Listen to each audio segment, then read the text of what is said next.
Thanks to the new founding fathers of America, the United States has become a nation reborn in 2016.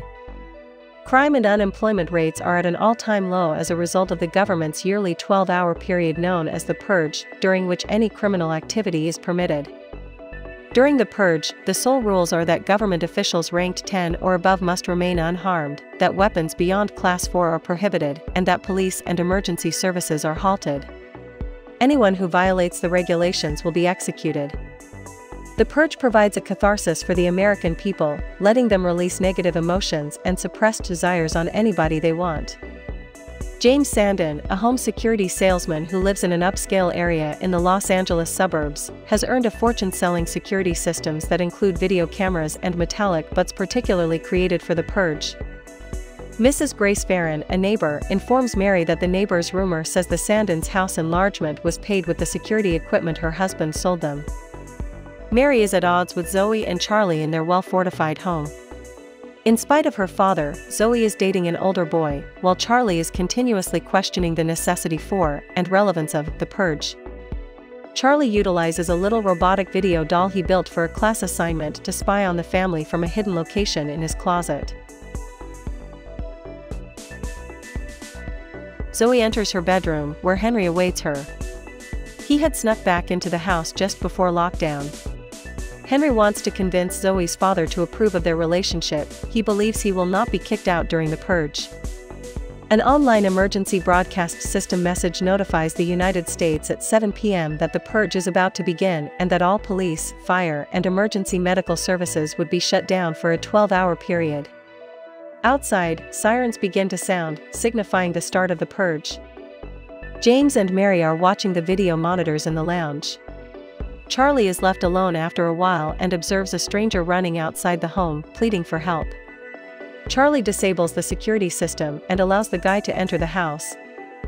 After James caught the stranger and holds him at gunpoint, Henry arrives with a gun and shoots at James, indicating that his actual goals all along were to murder James and ensure his connection with Zoe.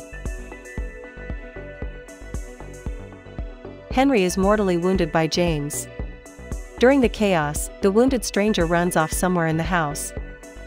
Zoe takes Henry to her room where he dies. Meanwhile, James leaves to find the stranger and his daughter, leaving Charlie and Mary in the lounge.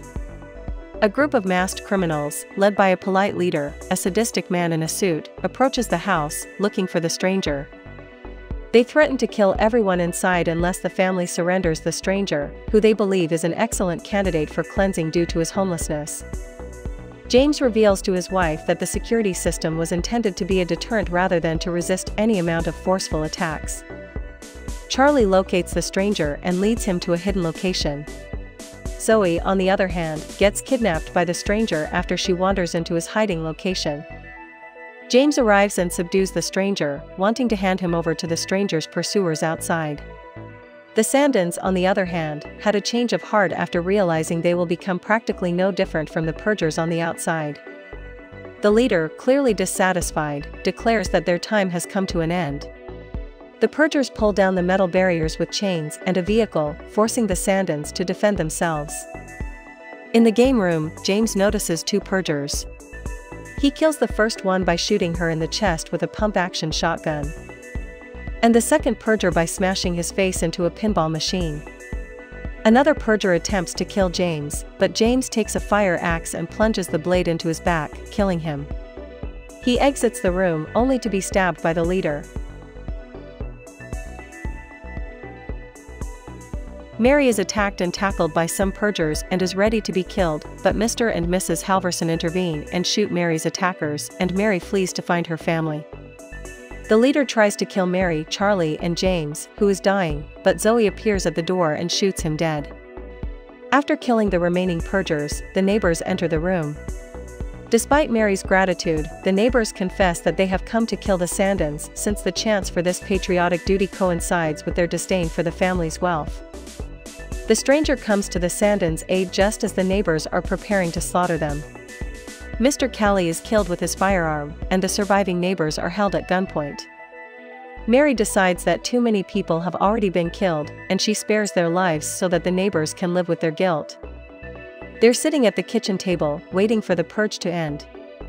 Grace tries to take Mary's gun in a last desperate move, but Mary hits her face with the butt of her gun and slams her face into the table. Following the end of the purge, the surviving neighbors and the stranger leave the house and walk away as sirens begin to sound. The family watches emergency vehicles arriving outside their home to transport the dead purge victims, as well as James' body. During the credits, radio reports indicate that this purge was the most successful yet, with financial markets opening high owing to the release of aggressiveness and sales of home protection systems and weapons rising. The purge will be held again the following year.